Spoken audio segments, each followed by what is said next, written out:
Welcome to this section of the course in which I'm going to explain to you how you can speed up your website. And first of all, why speed up your website? Now, website speed is very crucial. Reason is, let's imagine that I'm a visitor, a random visitor. I'm visiting your website. I actually want to know what's going on in the world. I like your website. I feel like it's a good website, shares news and all that stuff. But I don't want a slow website. And I just came across your website and it's very slow. When I click on stuff, it just doesn't load so fast. What am I going to do then? In that case, people are going to leave your website, believe me, because nowadays they know that every other website is optimized for speed. So why even spend 2 seconds waiting on your website when they can just go to the next website and do what they want to do? And so that's why I added this small section about how to speed up your website. And so in order to speed up your website, first order of business, install a caching plugin. Now, in our case, we have installed WP Fastest Cache. I want you to go to WP Fastest Cache, make sure that you enable the caching system, and click on Submit.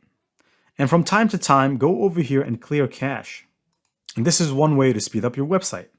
Another way to speed up your website is to make sure that you delete the plugins that you're not using right now. And so over here, I'm using all of these plugins right now, so I don't really need to delete any one. But in case you have 20 plugins and you're only using 10, so go ahead and delete the ones that you're not using. This is the second step. Third step is themes. Make sure that you only have the theme that you are using as the installed theme. And if you have any other themes that are installed but you're not using, go ahead and delete them. And I've shown you at the beginning of the course how to do that. Now, when it comes to media, here's another way to optimize your website for media. So go to media over here, and you'll find that you have all these images, right? Now make sure that before adding an image to optimize that image, except of course from advertisement images, because you don't want to optimize these images because you want them to be in the best quality possible. Now, to optimize your images, you have this website called TinyPNG. And basically what this website will do is it will take an image and compress it. And so for instance, let's do an experiment over here. Let me add an image. So I'll just go and add any image. So this one here. And right now you can see the image size actually is 1.3 megabytes. After optimization, it's 387 megabytes. So we have saved 70% of the size. So you can download this.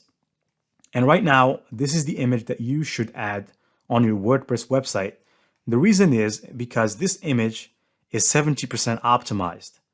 So this will reduce the size of your website and consequently, it will make your website faster. When it comes to media like videos, never ever host your videos on your own website. Okay? So when it comes to videos, link out to external resources like YouTube, like Vimeo, any one of those, but never ever add your own video here. Because let's say you have a 2-hour video that you want to show people on a blog post. You can't add it here because if you add it here, it will just take huge space from your website. And so it is better to put that video on YouTube, put it as an unlisted video. Watch this, unlisted video, and you can link to it later on from YouTube. Or you can use premium services such as Amazon S3 services if you're more interested in taking it into a professional level. But generally, for the type of website that we have built here, it's not required for you to show videos a lot. So this is a news website.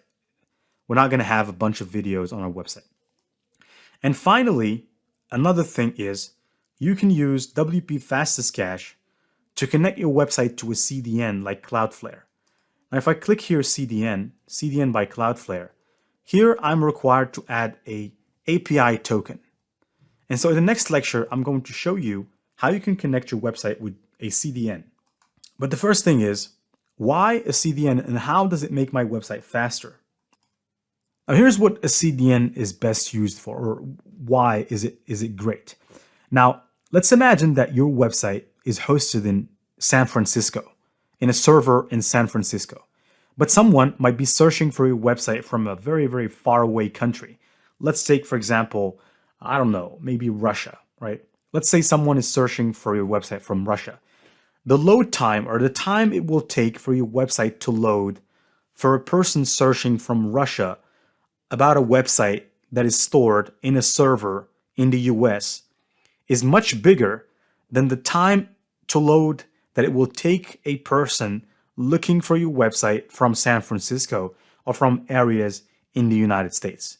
Therefore, when you add a CDN such as Cloudflare, you create what we call, I would say, not imagined, but virtual servers all around the world, right? So you will have a virtual server in Russia. You'll have a virtual server in Canada. You'll have a virtual server everywhere.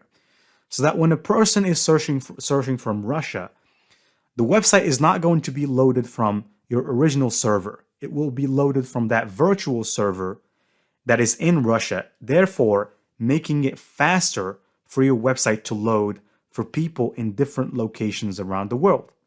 That is the reason why a Cloudflare is necessary. And so next, I'll be showing you how to connect to Cloudflare.